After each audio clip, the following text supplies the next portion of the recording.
یہ جو آپ نے مثال دی داؤد علیہ السلام گانا گایا کرتے تھے، معاذ اللہ نقل کفر، یہ تو پیغمبر کی طرف نسبت بھی اس کی کرنا جائز نہیں ہے. داؤد علیہ السلام کو اللہ تعالیٰ نے ایک خوبصورت آواز دی تھی جس کو مزمار سے تعبیر کیا گیا ہے. مزمار اصل میں تو موسیقی کو کہتے ہیں، موسیقی کے آلات کو کہتے ہیں جن کے توڑنے کا ہمیں حکم دیا گیا ہے، اور جس حدیث میں آتا ہے کہ قرب قیامت کی علامات میں سے موسیقی کے آلات کا بڑھ جانا بھی ہے، اس میں مزمار کا بھی تذکرہ ملتا ہے. تو یہاں داؤد علیہ السلام کو جو آواز کو جو تعبیر یعنی تشبیہ دی گئی ہے مزمار سے، وہ خوبصورت آواز کی وجہ سے، اس میں ایک ترنم تھا، بہت خوبصورت آواز سے اور خوبصورت طرز میں وہ آپ داؤد وہ زبور کی تلاوت کیا کرتے تھے، اس کو مزمار سے تشبیہ دی گئی ہے.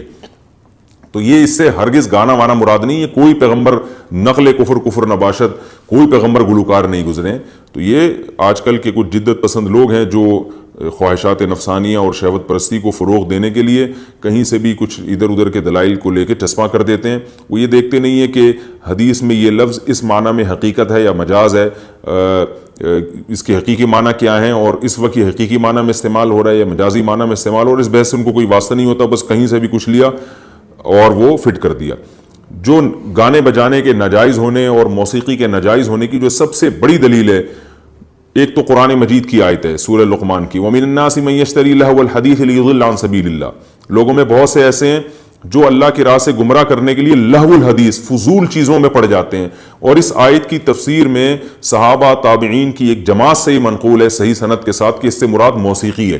تو اللہ نے موسیقی کو اللہ اور اس کے رسول سے غافل کر دینے والا قرار دیا، اور مشاہدے پر مبنی بھی ایک حقیقت ہے. آپ کسی موسیقی کے رسیہ آدمی کو رسول اللہ صلی اللہ علیہ وسلم کی سنت کی پیروی کرنے والا یا قرآن کی تلاوت میں دلچسپی لینے والا نہیں پائیں گے آپ. جتنے موسیقی کے اور گانے سننے اور گانے بجانے کے آلات میں دلچسپی لینے والے لوگ ہیں وہ دین سے دور ہوتے ہیں.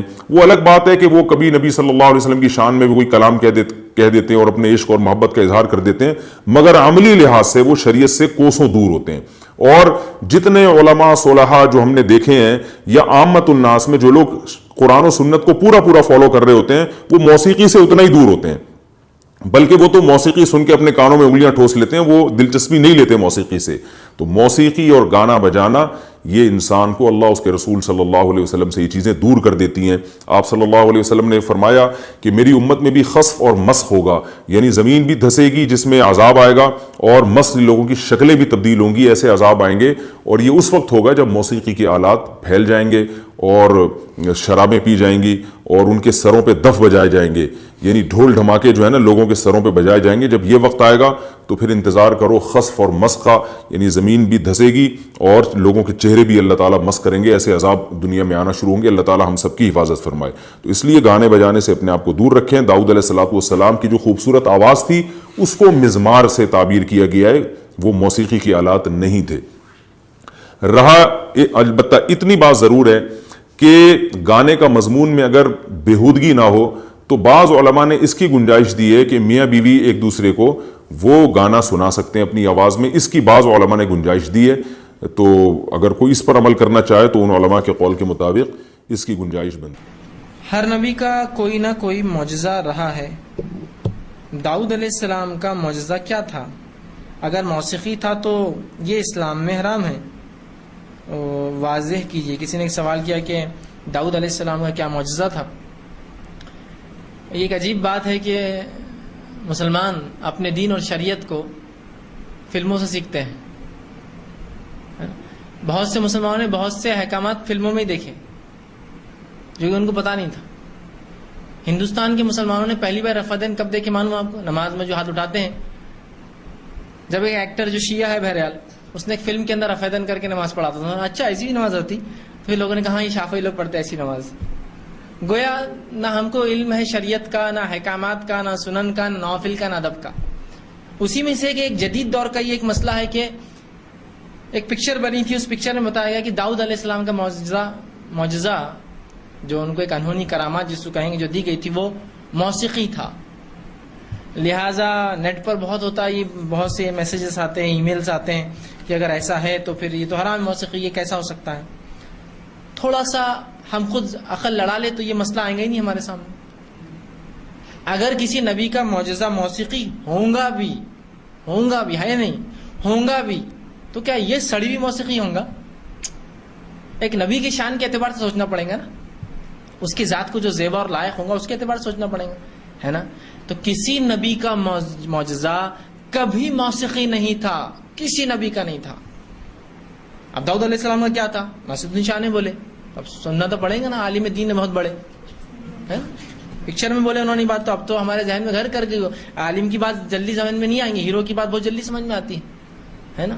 بہت سے مسلمانوں کو بہت سی چیزوں کا علم نہیں تھا، شاہ رخ خان جب بولا ٹی وی شو پر تو جب سمجھا مسلمانوں کو ڈٹ کر ہم نے بولنا چاہیے ہم مسلمان ہیں نا، اس کا ایمان اس کے ساتھ، لیکن بہرحال ٹی وی پہ اس نے بڑا ڈٹ کے بولا یہ چیز کہ مجھے شرم نہیں ہے اسلام اور مسلمان اپنے آپ کو بولنے میں، تو مسلمان کو بڑا فخر ہوا، اچھا مطلب بولنا چاہیے۔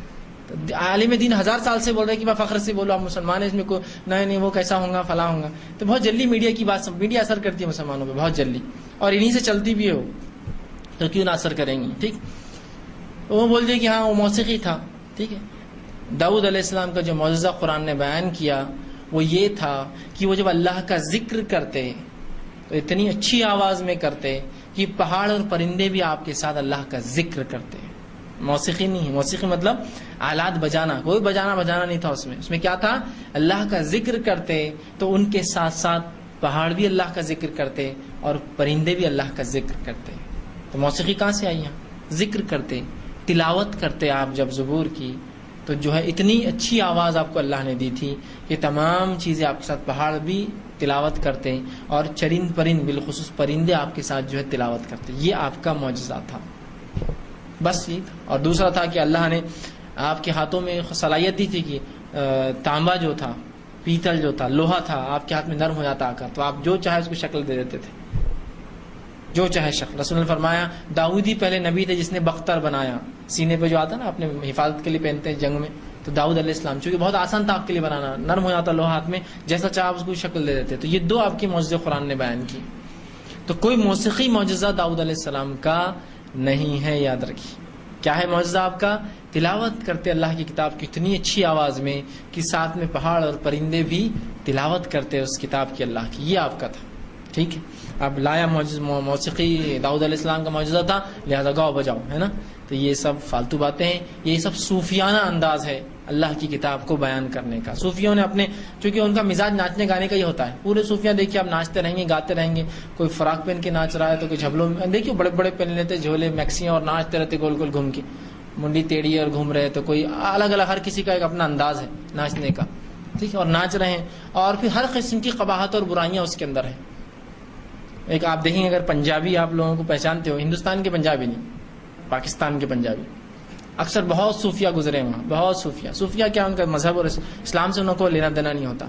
تو ایک صوفی بیچارے، ریسنٹ صوفی ہے، اگر موسیقی آپ کہہ رہے ہیں کہ داؤد علیہ السلام معجزہ تھا، تو کیا ایسی موسیقی غلاظت والی؟